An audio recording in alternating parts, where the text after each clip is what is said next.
بسم اللہ الرحمن الرحیم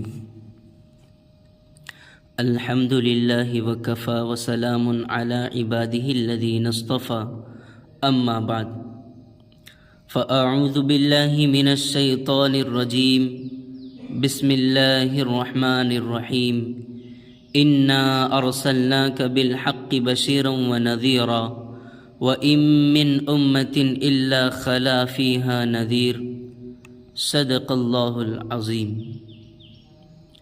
اللہ رب العزت نے اس پوری کائنات کو بے شمار نعمتوں سے آراستہ فرمایا ہے۔ یہ بلند و بالا آسمان، سرسبز و شاداب زمین، فلک بوس پہاڑ، گھنے جنگلات، رنگ برنگے پھول، میٹھے اور رسیلے پھل، پاکیزہ رزق، بہتے ہوئے دریا اور زندگی بخش چشمے، یہ سب اس کی قدرت کے عظیم شاہکار ہیں۔ انسان ان نعمتوں سے فیض یاب ہوتا ہے، اپنی زندگی گزارتا ہے اور اپنے رب کی رحمتوں کا مشاہدہ کرتا ہے۔ ان تمام ظاہری نعمتوں سے کہیں بڑھ کر ایک ایسی نعمت ہے جس کے بغیر انسان کی زندگی تاریکی میں ڈوب جاتی ہے، اور وہ ہے روحانی روشنی، ہدایت اور ایمان کی روشنی۔ اسی نور کو عام کرنے، اسی ہدایت کو انسانوں تک پہنچانے اور بھٹکی ہوئی انسانیت کو راہ راست دکھانے کے لیے اللہ رب العالمین نے انبیاء کرام علیہم السلام کا مبارک سلسلہ جاری فرمایا۔ حضرت آدم علیہ السلام سے لے کر خاتم النبیین حضرت محمد مصطفیٰ صلی اللہ علیہ وسلم تک ہر نبی اسی مقصد کے لیے دنیا میں تشریف لائے کہ انسان اپنے رب کو پہچانے، اس کی بندگی اختیار کرے اور کامیابی کی راہ پر گامزن ہو جائے۔ یہ کوئی افسانہ نہیں، نہ کسی مؤرخ کا خیال ہے اور نہ کسی فلسفی کی رائے، بلکہ یہ اللہ رب العزت کا قطعی اور سچا اعلان ہے جس میں شک و شبے کی کوئی گنجائش نہیں۔ اللہ تعالیٰ فرماتے ہیں انا ارسلناک بالحق بشیرا ونذیرا وان من امۃ الا خلا فیہا نذیر۔ اے محبوب، ہم نے آپ کو حق کے ساتھ خوشخبری سنانے والا اور ڈرانے والا بنا کر بھیجا، اور دنیا میں کوئی ایسی امت نہیں گزری جس میں کوئی ڈرانے والا نہ آیا ہو۔ اللہ تعالیٰ ارشاد فرماتا ہے وَمَنْ أَصْدَقُ مِنَ اللَّهِ قِيلًا، اللہ سے بڑھ کر سچی بات کہنے والا کوئی ہو سکتا ہے؟ لہٰذا ہمارا ایمان ہے کہ اللہ تعالیٰ نے ہر قوم کی ہدایت کے لیے اپنے نیک بندوں کو بھیجا تاکہ وہ انسانوں کو گمراہی کے اندھیروں سے نکال کر ایمان اور ہدایت کے نور سے منور کریں۔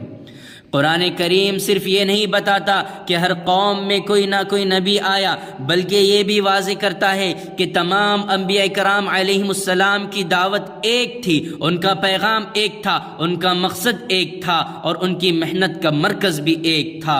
اللہ تعالیٰ ارشاد فرماتا ہے وَمَا أَرْسَلْنَا مِن قَبْلِكَ مِن رَّسُولٍ إِلَّا نُوحِي إِلَيْهِ أَنَّهُ لَا إِلَٰهَ إِلَّا أَنَا فَاعْبُدُونِ۔ ہم نے آپ سے پہلے جتنے بھی رسول بھیجے ان سب کی طرف یہی وحی کی کہ میرے سوا کوئی معبود نہیں، لہٰذا صرف میری ہی عبادت کرو۔ یہاں ایک سوال یہ پیدا ہوتا ہے کہ جب اللہ تعالیٰ نے حضرت آدم علیہ السلام کو اپنا خلیفہ بنا کر زمین پر بھیج دیا تھا تو پھر ایک کے بعد ایک نبی یعنی مسلسل انبیاء علیہ السلام کے سلسلے کو کیوں شروع کیا؟ یہ کیوں ضرورت پیش آئی؟ قرآن کریم اس کا جواب دیتا ہے، سن لیجئے۔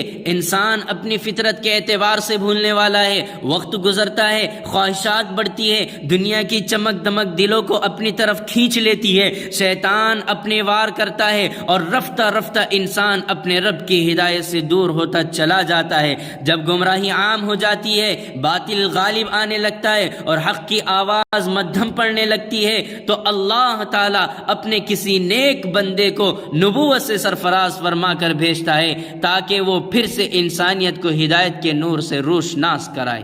اللہ تعالیٰ فرماتا ہے فَأَلْهَمَهَا فُجُورَهَا وَتَقْوَاهَا، اللہ نے انسان کے دل میں نیکی اور بدی دونوں کی پہچان رکھ دی ہے۔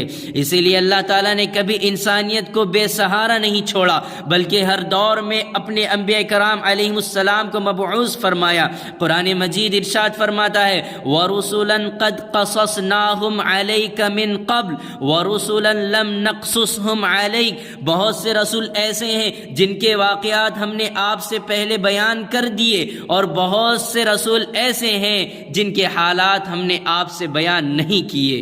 اللہ تعالیٰ کی حکمت یہ تھی کہ ہر دور کے حالات کے مطابق ایک نبی مبعوث فرمایا جاتا۔ حضرت نوح علیہ السلام نے اپنی قوم کو توحید کی دعوت دی، حضرت ابراہیم علیہ السلام نے بت پرستی کے خلاف علم حق بلند کیا، حضرت موسیٰ علیہ السلام نے فرعون جیسے جابر کے سامنے کلمہ حق کہا، حضرت عیسیٰ علیہ السلام نے بنی اسرائیل کی اصلاح فرمائی، اور آخر کار اللہ تعالیٰ نے سید الانبیاء حضرت محمد مصطفیٰ صلی اللہ علیہ وسلم کو پوری انسانیت کے لیے رحمت بنا کر مبعوث فرمایا۔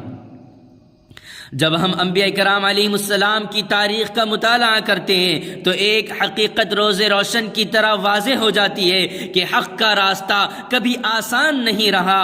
ہر نبی نے مخالفتیں برداشت کی، تکلیفیں اٹھائی، تان و تشنی سنی، لیکن اللہ کا پیغام پہنچانے سے کبھی پیچھے نہیں ہٹے۔ حضرت نوح علیہ السلام نے صدیوں تک دعوت دی، حضرت ابراہیم علیہ السلام آگ میں ڈالے گئے، حضرت موسیٰ علیہ السلام نے فرعون کا مقابلہ کیا، حضرت عیسیٰ علیہ السلام کے خلاف سازشیں ہوئی، لیکن اللہ تعالیٰ نے ہمیشہ اپنے دین اور اپنے رسولوں کی مدد فرمائی۔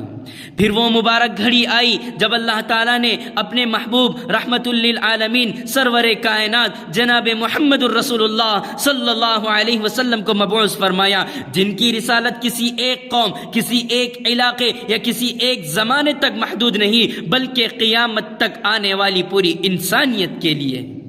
اللہ تعالیٰ کا ارشاد ہے وَمَا أَرْسَلْنَاكَ إِلَّا رَحْمَةً لِّلْعَالَمِينَ، اور ہم نے آپ کو تمام جہانوں کے لیے رحمت بنا کر بھیجا ہے۔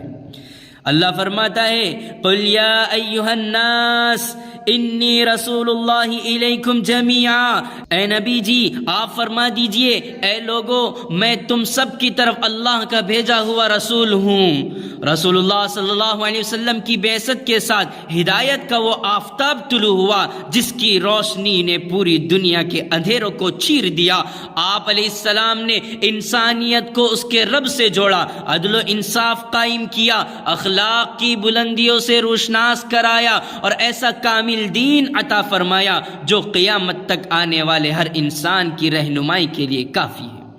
لہذا انبیاء کرام علیہ السلام کی سیرت محض تاریخ نہیں بلکہ انسانیت کے لیے ہدایت کا چراغ ہے، ایمان کا سرمایہ ہے اور زندگی گزارنے کا بہترین نمونہ ہے۔ ہمیں چاہیے کہ ہم ان کے نقش قدم پر چلیں، ان کی تعلیمات کو اپنی زندگی میں نافذ کریں، اور خصوصاً خاتم النبیین حضرت محمد مصطفیٰ صلی اللہ علیہ وسلم کی کامل اتباع کو اپنی دنیا و آخرت کی کامیابی کا ذریعہ بنائیں۔